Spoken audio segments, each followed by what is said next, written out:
Decepcionó los sueños de su madre y nunca se convirtió en granjero como ella quería que fuera.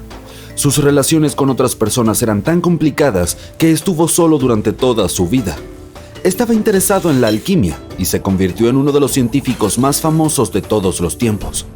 Sí, estoy hablando de Isaac Newton, el físico y matemático inglés que moldeó la física moderna tal como la conocemos.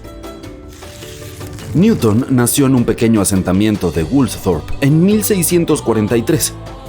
Nunca llegó a conocer a su padre, también llamado Isaac Newton, quien falleció antes de que su hijo llegara a este mundo. Alrededor de la misma época, en Florencia, Galileo Galilei, otro brillante científico, dio su último aliento. Newton no tenía ni idea de que más tarde tomaría las ideas de Galileo y las convertiría en legendarias. En sus primeros días, el pequeño Isaac tuvo que luchar para sobrevivir ya que nació prematuramente. Él era tan pequeño que cabía dentro de una taza grande. Su madre se volvió a casar poco después de que nació y su padrastro la llevó a otro pueblo para criar a su propia familia. Newton terminó en casa de su abuela, donde permaneció separado de su mamá durante unos buenos 9 años. El chico pasaba la mayoría del tiempo solo. Esto dejó un impacto en toda su vida. Años más tarde, cuando estaba haciendo un diario de sus errores, incluso confesó tener algunos pensamientos ardientes sobre su padrastro, como querer quemar la casa. Por otro lado, él se interesó en libros sobre mecánica y tecnología. Creó un sistema detallado de relojes solares que eran súper precisos para decir la hora. Su tío y el director de su escuela vieron su potencial intelectual. Años después, cuando su madre volvió a quedar viuda y quería que Isaac administrara la propiedad familiar, el director y el tío lograron convencerla de que esa no era la mejor idea.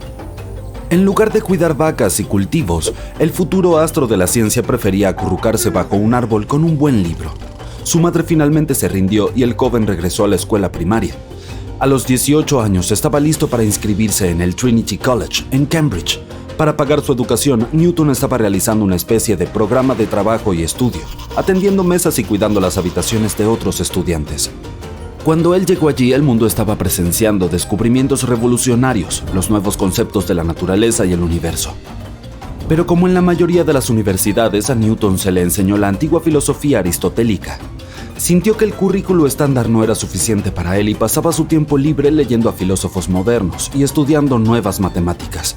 Anotó sus hallazgos en un cuaderno titulado Certain Philosophical Questions, y aunque se graduó sin honores, este fue el punto de partida para su brillante carrera científica.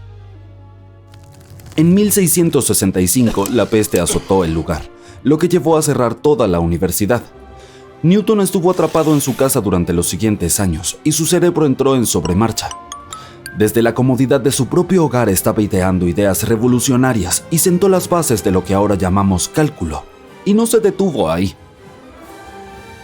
El genio tomó un pensamiento previo que tenía y lo expandió en un ensayo llamado De los colores. Contenía muchas ideas revolucionarias que luego encontraron su camino en una famosa obra llamada Óptica, descubriendo los secretos de la luz y los colores. Negó que la luz fuera simple y homogénea, y descubrió que es un fenómeno realmente complejo. También afirmó que la luz se separa en diferentes colores por un prisma. Y fue durante este cierre que ocurrió el famoso episodio de Newton contra una manzana.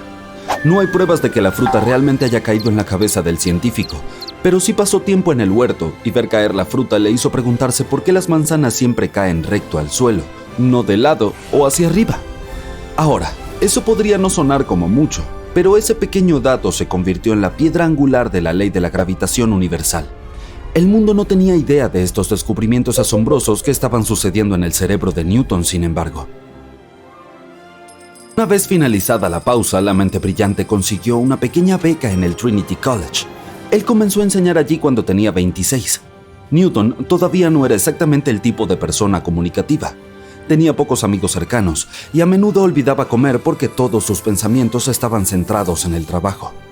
No era el conferencista favorito de los estudiantes y se dice que enseñó una clase vacía cuando nadie se presentó. Sin embargo, eso no molestó al científico. Siempre prefirió hacer su propia investigación a enseñar a otros. En esta etapa de su carrera, Newton escribió un tratado que compartió con su amigo y mentor Isaac Barrow. Esta fue la primera vez que la comunidad matemática notó y reconoció el trabajo de Newton. Poco después, Barrow renunció a Cambridge y dejó a Newton a cargo de la cátedra. Sus hallazgos y trabajos se volvieron famosos en el mundo gracias a la Real Sociedad de Londres.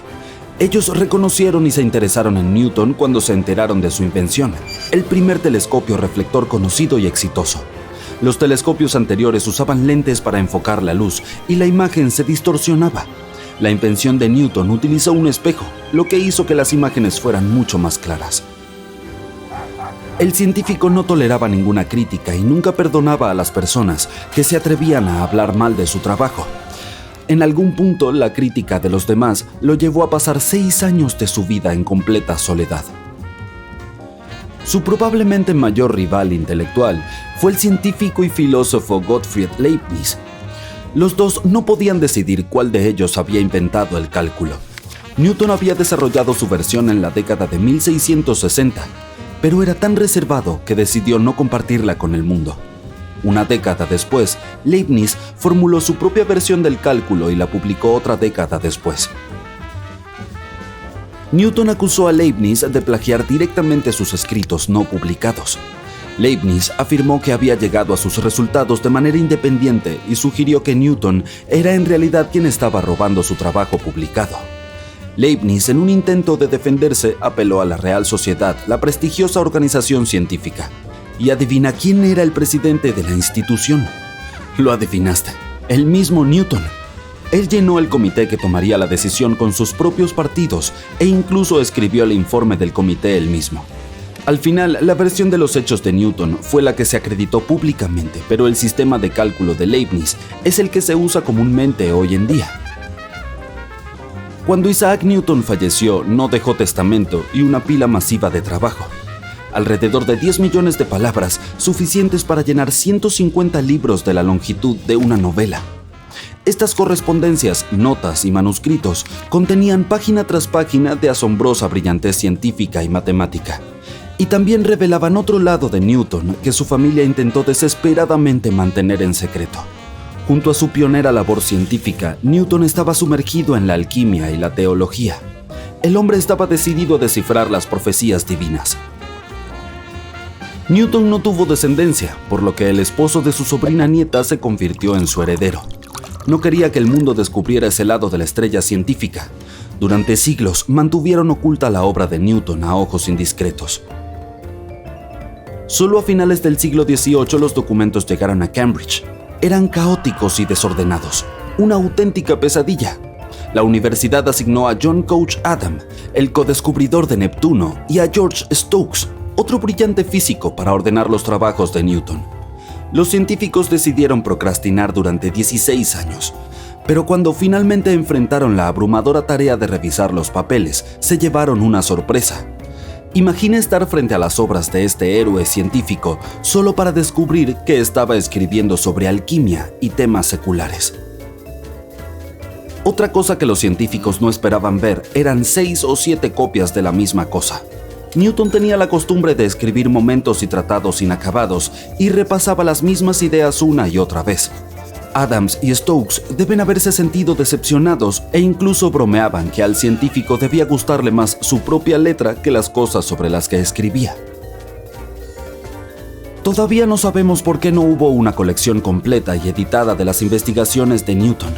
Los trabajos de todos los demás científicos importantes de esa época fueron publicados hace mucho tiempo, pero lo que Newton hizo es como una extraña laguna en los libros de historia.